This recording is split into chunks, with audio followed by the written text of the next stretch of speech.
Sometimes policy is really handy for daily life. Sometimes it's an esoteric debate. Sometimes it's the sort of thing that we fight about and you never really know how it translates to your everyday life. But sometimes it hits you right in the wallet. Back before anybody did anything about it in D.C., credit card companies could legally monkey with your debt in fairly spectacularly obnoxious ways. Por ejemplo, they could suddenly increase your interest rate out of the blue with little warning. Just voila, surprise, your 12% interest rate is magically now a 20% interest rate. Enjoy. That was before. Now, credit card companies have to give you 45 days notice before waving that magic interest rate hike wand. And if you don't like the rate increase, if you think that double-digit interest is out of your league, you now have the right to cancel your card before the increase goes into effect. You didn't have that right before, now you have it. When you sign up for a new card, they used to be able to jack up your rate almost immediately after you signed up for that card. Today, no interest rate increases for the first year after you sign up. Oh, and increasing the interest rate on your old debt, increasing the interest rate now on stuff that you paid for under a different rate, yeah, no more.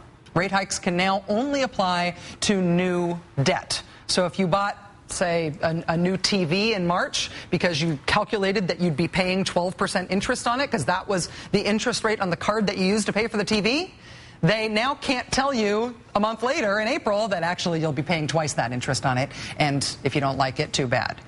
Those are just some of the highlights. Those are some of the big deal changes brought about by the Credit Card Accountability, Responsibility, and Disclosure Act of 2009, which President Obama signed into law in May of last year, even though nobody really noticed. Those new regulations on interest rates have been law of the land since this past winter. But as of yesterday, weirdly on Sunday, the third and final phase of the Credit Card Act went into effect, regulating the penalty fees that credit card companies can charge you for violations. Now, no fee can be over $25 or be of greater value than the violation itself. So if you went $10 over your credit limit, the credit card company can't fine you $50 for that $10 overcharge. They can't also charge you an inactivity fee for not using an account. Have you ever been hit with one of those? It's like a journey. It's like waking up like a cockroach. It's like a Kafka-esque journey into being punished for what you didn't do. They also can't penalize you more than once for a single violation. They can't keep charging you a fee over and over and over again for you just having done one bad thing. This credit card reform is one of those things that the Obama administration has done that, honestly, when people list legislative accomplishments of this presidency, it often doesn't even make the list. Maybe that's in part because the name of the bill is really boring. But I've got to tell you, this is one of those things where a policy change in Washington is going to have a real impact on most of our daily lives. And so practically, this is a very big deal. Politically, the Obama administration might not get all that much credit for it. They are not good at getting credit for stuff that they have done, even when it uniformly affects Americans in a positive way. But most importantly, we get a window through this process into the credit card industry and how it operates. Because you want to know how they've responded to these new rules? They've jacked up their interest rates to record heights. You guys stay classy. Joining us now for more on these momentous changes in your relationship with your beloved credit card company is Gail Hillebrand. Gail is a senior attorney at the West Coast office of the Consumers Union, the nonprofit publisher of Consumer Reports. Gail, good evening. Thanks very much for joining us. Happy to be here. First, let me ask you, since you're an expert on these things, and I'm not, let me ask you if I adequately explained those changes. Is that a pretty fair assessment of what's going to change in people's relationship with their credit card companies? That's a pretty fair assessment of the most recent changes. Overall, the most important change is the one we got last February, that your rate doesn't go up on the money you already borrowed.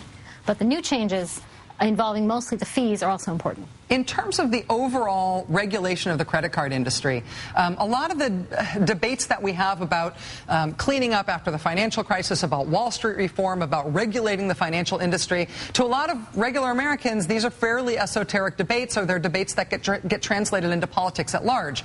But just about everybody has a credit card, and just about everybody has feelings about their credit card company. In terms of the overall regulation of this industry, are these big new rules? Is this significant stuff?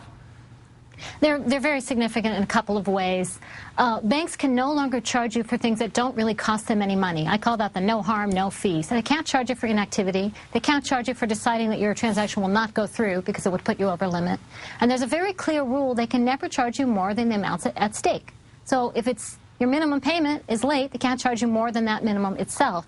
After that, it gets a little mushy. We asked the Federal Reserve to cap the amount a bank could charge you without a study justifying their costs at $10, and they picked $25 instead. We think that's a little high. Okay. In terms of the way that the credit card companies have responded to this, as I mentioned, they have hiked their rates, and I want to ask you about that in a second. But one of the things that puzzles me is that they've reacted to these reforms it's by complaining in sort of non-specific terms that this is going to cost them billions of dollars. This is going to hit their bottom line really, really, really deeply.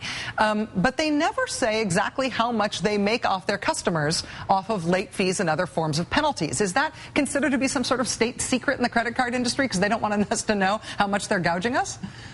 I think the state secret is there's nothing to back up these threats. Since the Truth in Lending Act in 1968, and virtually every reform since, the banks have said, we're going to take our ball and go home. But you know what? They need us as customers. They can't take their ball and go home. And these new rules mean they'll have to charge us a little more fairly, and we'll have a chance to know how much we're paying before we sign up and before we charge on the card. From your experience with the Consumers Union, do you feel like there's good evidence over time or just in the last few years that a lot of the problem that Americans have with debt is not understanding when penalties are going to hit them, when interest rates are going to be hiked? Just that the fine print and the lack of transparency in the rules is a big reason why a lot of people have gotten into trouble in their personal debt? The credit card industry really engineered the fine print to maximize their revenue, which means to make sure you paid more than you should. And that has encouraged debt. The other thing for consumers in debt is the monthly payment doesn't tell you how much the loan is really going to cost. Why have credit card companies hiked their rates in the last year to a 9-year high? Obviously, they have some concerns about their bottom line. They think these regulations are going to hurt them. But presumably, it's a competitive enough industry that those are going to come back down, won't they? I think credit card companies hiked their rates partly because they're worried about the economy. They don't know, whether the recession's over, whether it's coming back. They're worried about whether you and I are going to have jobs tomorrow, and so they want to keep their rates up just in case. They also hiked their rates partly to make sure that they could jack up those rates later. Remember, it used to be they could promise you a low rate and give you a high rate. Now they have to actually give you the rate they promised you, at least on the money you already borrowed, and that means they have to tell you the truth about what it's really going to cost. So did they jack up the rates, or are they just telling us the real cost now? So rather than getting all of our money via fees and hidden things that we didn't know about, they're telling us up front what they intend to squeeze us for. Well, that's right, but that means every person who holds a card in their wallet can decide, do I really want to pay that much, or would I rather put my card in the drawer? Gail Hillebrand, senior attorney at the West Coast office of Consumers Union, the nonprofit publisher of Consumer Reports magazine. Thanks for joining us and for being so plain-spoken and clear about what's often a very confusing issue. It's great to have you. You're welcome.